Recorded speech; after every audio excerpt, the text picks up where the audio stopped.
শ্রীলঙ্কা বনাম Hong Kong Asia কাপের অষ্টম ম্যাচে কোন দল জিতবে? এই ম্যাচটির উপর বাংলাদেশের ভবিষ্যৎ নির্ভর করছে।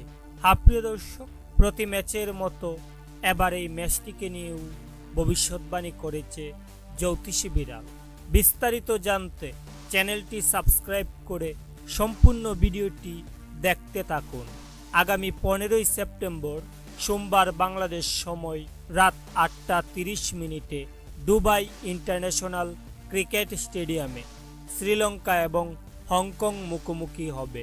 শ্রীলঙ্কা এবং হংকং এখন পর্যন্ত কোনো সিরিজ অথবা টুর্নামেন্টে তাদের দেখা হয়নি।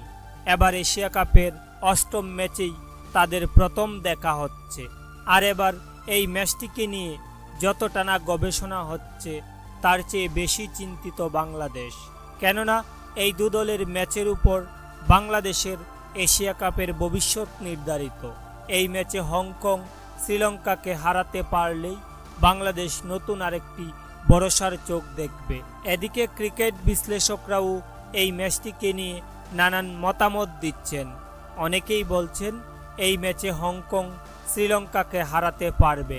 তবে দর্শক, এবার সবাইকে চমকে দিয়ে প্রতি ম্যাচের মতো এই ম্যাচটিকে নিয়েও ভবিষ্যৎবাণী করেছে জ্যোতিষী বিড়াল।